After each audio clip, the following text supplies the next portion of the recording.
안녕하세요. 화요일의 남자 이상화 세무사입니다. 오늘은 대표님 급여에 대해서 얘기해보는 시간을 가지고자 합니다. 어느덧 올해도 2월 말을 향해서 달려가고 있는데요. 저희는 매년 3월에 정기주주총회를 이용하여서 대표님의 급여를 재설정을 도와드리고 있는데요. 법인 코칭을 진행하면서 매번 느끼는 것이지만 대표님 본인의 급여를 적정 수준에 비해서 훨씬 낮게 책정하고 있으신 경우가 많습니다. 아마도 대표님께 적정 수준의 급여가 얼마인지 코칭해주는 사람이 없기 때문에 당장의 소득세 부담을 걱정하여서 낮은 급여를 계속 유지하시는 것이 아닐까라고 생각을 해보는데요. 그래서 오늘 시간에는 대표님께서 느끼시는 세금에 대한 막연한 두려움을 없애드리고 대표님의 올해 급여 수준을 결정하시는 데에 도움을 드리고자 영상을 준비해봤습니다. 자, 우선 우리나라의 소득세법의 과세 체계에 대해서 간략하게 다루고 본 내용으로 들어가 보도록 하겠는데요. 우리나라 소득세법에는 소득세가 부과되는 소득의 종류를 나열하고 있고요. 각 소득별로 어떻게 세금이 부과되는지에 대해서 설명하고 있는데 대표님께서 법인으로부터 받으시는 급여는 소득세법상 근로소득에 해당하는데요. 이 근로소득은 이자소득, 배당소득, 사업소득 등 다른 소득과 합산하여서 소득세가 부과된다. 그래서 종합소득세라고 불리게 되는데요. 여기서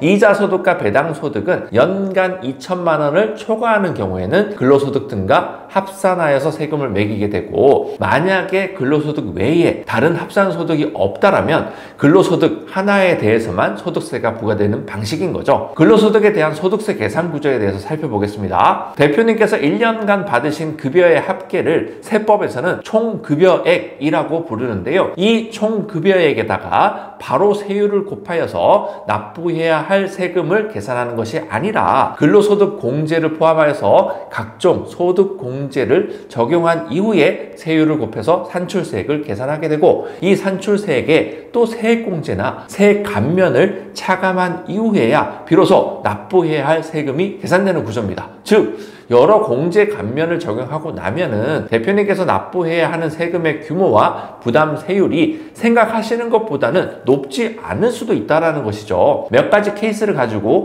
이 정도 급여면 얼마의 세금이 부과되고요. 거기에 따른 또 큰 부담 세율이 어떻게 되는지 이 부분에 대해서 한번 알아보도록 하겠습니다. 급여 케이스는 월 300만원, 500만원, 800만원, 1000만원, 1200만원, 1500만원 이렇게 6가지 케이스별로 꼼꼼하게 한번 살펴보겠고요. 이 6가지 급여 케이스별로 예상 세부담과 부담 세율을 산정해 볼 텐데요. 근로소득 이외에 다른 합산소득은 없다라고 가정하겠습니다. 그리고 모든 케이스에서 월 20만원씩 식대 비과세를 반영하고요. 본인 외에 부양가족은 없고 연금보험료와 건강보험료 공제, 신용카드 등 사용액에 대한 소득공제, 보험료 세액공제, 의료비 세액공제만 적용해서 계산해 보도록 하겠습니다. 신용카드 사용액은 1번 케이스에서 2천만 원을 사용했다라고 가정을 하고요. 케이스가 넘어갈수록 1천만 원씩 사용액이 증가한다라고 가정하였습니다. 자, 보험료는 모든 케이스에서 연간 100만 원 이상 지출했다라고 가정하고요.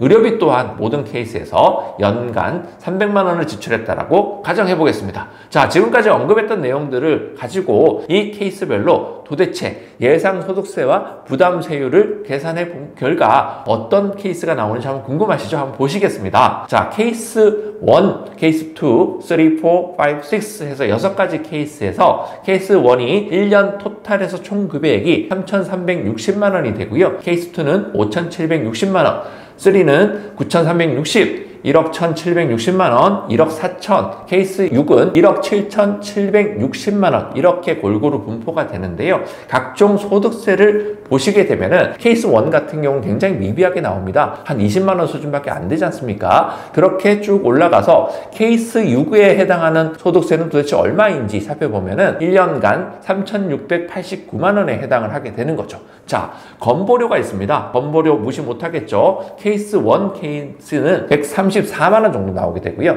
케이스 6 같은 경우에는 710만원 이렇게 나오게 되는 거죠. 그래서 케이스 6으로 살펴봤었을 때 1년 동안에 4천만원 조금 넘는 금액이 발생하게 되는데요. 금액만 놓고 보면 이게 많지? 이런 생각도 가질 수 있겠지만은 부담 세율을 보시게 되면 케이스 1부터 4.6에서 케이스 6 24.8%까지 이렇게 증가되는 현상이 현상이 보여집니다. 각 케이스별 세부담액을 보면 적지 않은 세금을 낸다라고 생각할 수도 있지만 저희는 이 부담세율에 집중해 볼 필요가 있다라는 부분인 거죠. 부담세율을 살펴보면은 월 1,000만 원까지는 부담세율이 20%가 되지 않고요.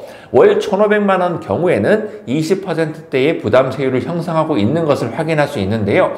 만약에 공제 대상인 부양가족이 한 명이 아니라 여러 명이 있다라고 하면은 대학생 자녀에 대한 교육비 세액공제라든지 기부금 세액공제라든지 연금계좌 세액공제 등을 추가로 받을 수 있다라면 근로소득에 대한 부담세율은 여기서 조금씩 더 낮아질 수 있다. 이렇게 보실 수 있겠습니다.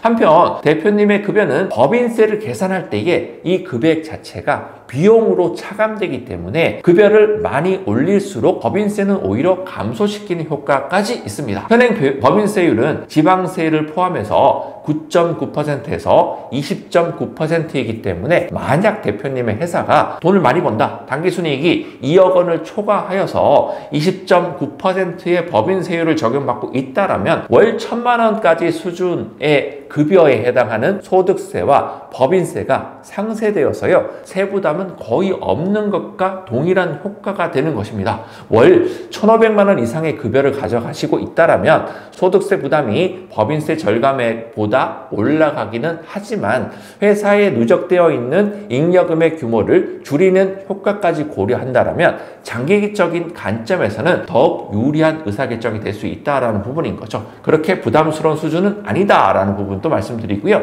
또한 대표님의 급여는 향후에 대표님의 퇴직금을 결정하는 직접적인 요인이 되는데요. 물론 대표님의 퇴직금 산정은 그 퇴사 시점의 급여 수준에 따라서 결정되는 것이어서 현재 급여 수준을 엄청나게 높게 받고 있다 하더라도 퇴사 시점에 낮다라면 좀 달라질 수는 있겠지만은 비슷한 수준으로 계속 간다라고 했었을 때에는 이 부분도 활용해 볼 수 있는 카드가 될 수 있다라는 거죠. 퇴직연금 불입을 활용하게 되면은 현 시점 급여를 기준으로 더욱 많은 금액을 불입할 수 있기 때문에 그에 따른 세부담 감소 효과까지도 더욱더 커지게 할 수 있다는 부분입니다.